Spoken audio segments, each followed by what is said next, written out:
आज के इस वीडियो में हम द्विघात समीकरण के मूल ज्ञात करना सीखेंगे। हमारे सामने एक पहला प्रश्न है, x माइनस 4 x माइनस 2 बराबर 0। तो मूल ज्ञात करने के लिए इस समीकरण को हल करते हुए हमें x का मान ज्ञात करना है। तो चलिए शुरू करते हैं। यहाँ पे x माइनस 4 x माइनस 2, यहाँ पे दो पद है। पहला पद ये है, दूसरा पद ये है। ये दोनों पद गुणा में है और बराबर 0 में है। तो यहाँ पे होगा ये कि दो पद गुणा में है और बराबर 0 के है, तो दोनों पदों में से कोई भी एक पद 0 होगा। तो हमें मालूम नहीं है कि कौन सा पद 0 है, तो हम क्या करेंगे कि x माइनस 4 बराबर 0, या फिर ये 0 हो सकता है या x माइनस 2 बराबर 0 ये होगा। तो यहाँ से हम x का मान निकालेंगे। x का मान निकालने के x को एक साइड रखेंगे, बराबर के एक साइड, और जो संख्या है, चर राशि है, उसको बराबर के उस ओर ले जाएंगे।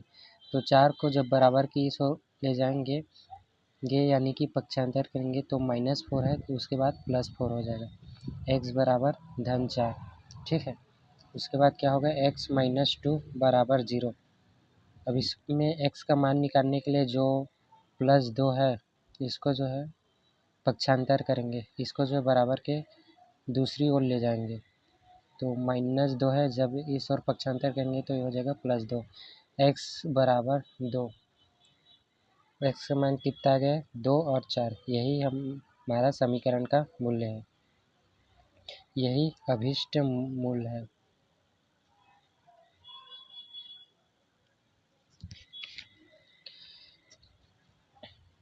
दूसरा प्रश्न हमारा ये है, 2x माइनस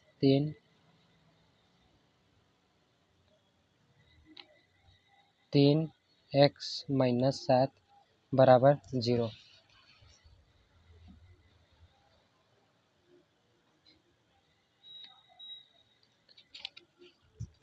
ठीक है, तो यहाँ से भी हमें x का मान निकालना है। इसके लिए हम पहले करना सीख चुके हैं। 2x माइनस 3 बराबर 0, या फिर क्या होगा, या तो ये वाला पद 0 होगा या ये वाला पद 0 होगा, तभी जो है बराबर के 0 में आ रहा है। देखिए, इसे संख्या के द्वारा समझ सकते हैं। जैसे दो संख्या, जैसे 5 और 7, इन दोनों का मान अगर 0 लाना है हमें, तो या फिर 5 को 0 बनाना पड़ेगा, या फिर 5 0 होगा, या फिर जो है 7 0 होगा, तभी जो है 0 आ रहा है। लेकिन यहाँ पे संख्या है तो हमें पता चल जा रहा है कौन सा पद 0 है, लेकिन यहाँ पे संख्या नहीं है, x के रूप में दिया है, तो हमें पता नहीं है। तो हम दोनों को मान के चलते हैं कि या तो ये वाला पद 0 है या फिर ये वाला पद 0 है। तो यहाँ पे मानेंगे 3x माइनस 7 बराबर 0। अभी इसे हम और हल करेंगे। 2x माइनस 3 बराबर 0। x का मान निकालने के लिए जो चर संख्या है उसको हम बराबर के इस ओर लिखेंगे। तो यहाँ से 2x नीचे उतर जाएगा, और ये जो 3 है ये बराबर की इस ओर आएगा, तो ये +3 हो जाएगा। ठीक है, अब भी x के साथ चर संख्या है, तो इसे हम अलग करेंगे। कैसे करेंगे, यहाँ पे गुणा में है तो इस ओर बराबर के इस ओर भेजेंगे। तो यहाँ पे गुणा में है, इधर आके भाग हो जाएगा। भाग मतलब बटे में नीचे आ जाएगा। x का मान हमारा 3/2 मिल गया। यहाँ पे 3x माइनस 7 बराबर 0। 3x बराबर ये हो जाएगा, यहाँ पे 7 का पक्षांतर हो गया +7। अब क्या होगा कि 3 का पक्षांतर होगा। x का मान निकालने के लिए हम x को एक तरफ लिखते हैं और जो चर संख्या है उसको दूसरी ओर रखेंगे। तो यहाँ पे 7 है, अब 3 का पक्षांतर होगा तो ये नीचे में आ जाएगा। x बराबर 7/3। इस तरह से हमारा समीकरण हल हो चुका है, और अभीष्ट मूल हमें 3/2 और 7/3 प्राप्त होता है।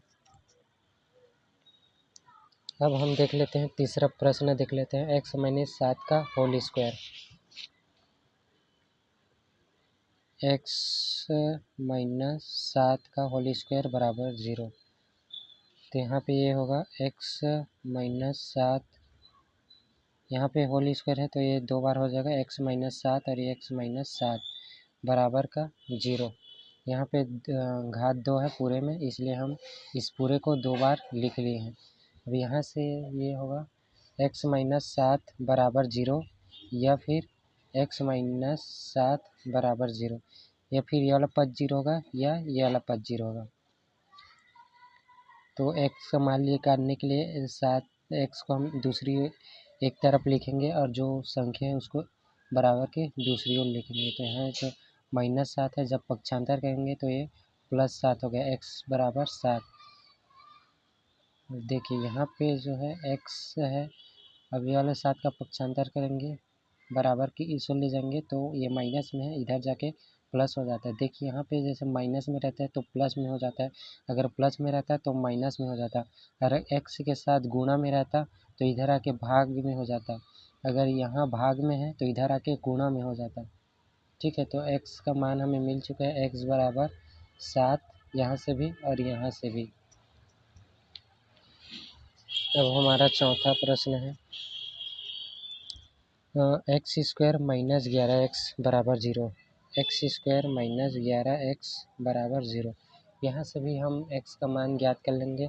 तो यहाँ के देखिए बहुत इजी प्रश्न है। यहाँ पे देखिए x से 2 बार है, x से 1 बार है, एक x दोनों में कॉमन है, यानी कि दोनों में है।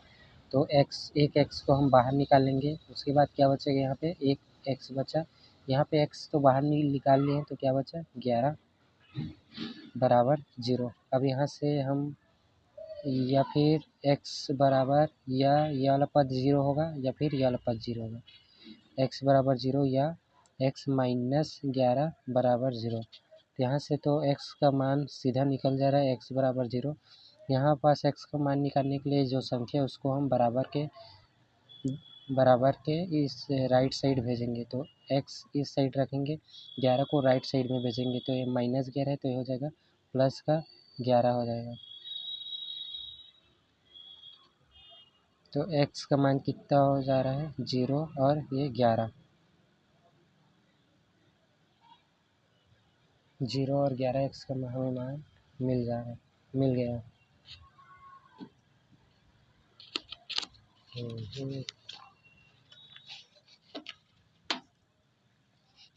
देखिए हम पांचवा प्रश्न देखते हैं। यहाँ पे पांचवा प्रश्न है हमारा x प्लस 12 का होल स्क्वायर, x प्लस 12 का होल स्क्वायर, इसे बराबर 0 है। ये भी 2 बार है तो इसको भी हम 2 बार लिख लेंगे, x प्लस 12 बराबर 0। देखिए पूरे में इस पूरे का घात 2 था, यानी कि ये 2 बार है, इसलिए हमने एक बार और एक दूसरी बार 2 बार लिख लिया। देखिए ये दोनों पद आपस में गुणा में है, तो इन दोनों पदों में से कोई भी एक पद 0 होगा, तभी ये बराबर 0 के आ रहे हैं। तो हम मान लेंगे x प्लस 12 0, या तो ये वाला पद 0 होगा या फिर ये पद 0 होगा, या x प्लस 12 बराबर 0।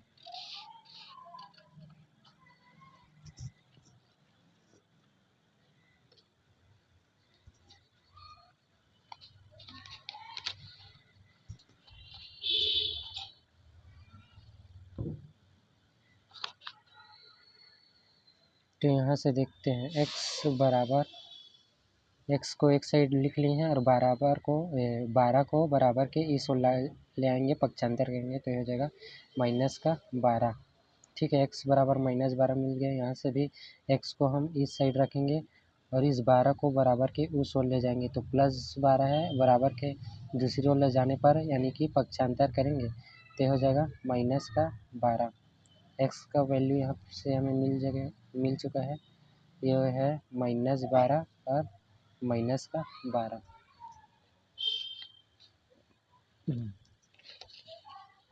यहाँ पे देखिए छठा प्रश्न है हमारा, छठा प्रश्न है x प्लस 1 बराबर 0।